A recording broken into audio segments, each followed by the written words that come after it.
ภาพบรรยากาศการใส่บาตรของวัดบ้านแสนไต่เมืองโขงแกงจำปาสักมาเป็นเนาะอาจารย์เป็นสียางใส่แบบนี้เนาะนี่เนาะเล็ด2 แถวเลยเนาะยางใส่อันนี้เป็นมือวันออกพรรษาเนาะ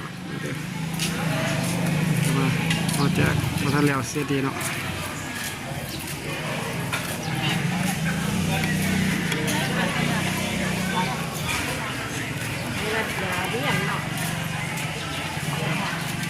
มันยืนขาใส่บาตรเนาะอาจารย์เป็นกระสียางเอาไปเนาะยางใส่เอาเนาะบรรยากาศคนมาหลายมันนี่พี่น้อง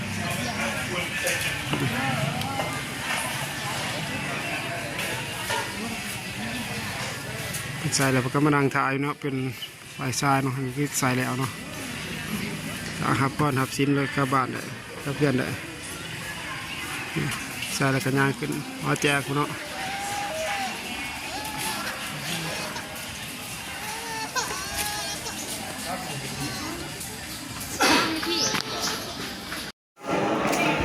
มันนี่เป็นมือออกพรรษาแล้วเป็นเนาะเดี๋ยว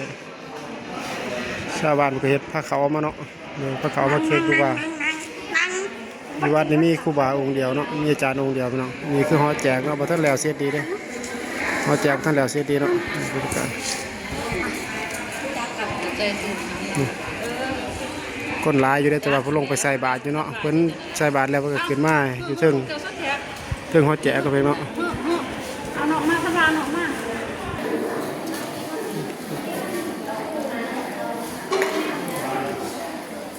ลง YouTube ได้ลง YouTube ได้เพื่อน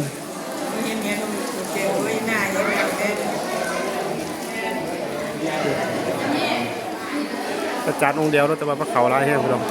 เดี๋ยวพระเขาลายแห้งเนาะมีอาจารย์องค์เดียวอยู่วันนี้เนาะบ่มีจั่วเด้พระเขาก็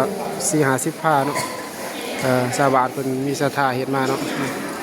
เขาแจกกับท่านแล้วเสร็จดีเนาะโคตรร้ายได้แต่ว่าพอลงไปใส่บาตรอยู่เนาะเพิ่นใส่บาตรอยู่ลุมเนาะเอาพี่น้องเพิ่นนี่ไปก็ใส่บาตรขึ้นมาเกือบทุกคนเนาะพี่น้องนี่คนก็หลายกว่าเก่าเนาะพี่น้องภาพบรรยากาศที่วัดบ้านแสนไต่เมืองโขงแกงจำปาสักด้วยพี่น้องเด้อก็นี่คนมาหลายวันนี้มือออกพรรษาเนาะ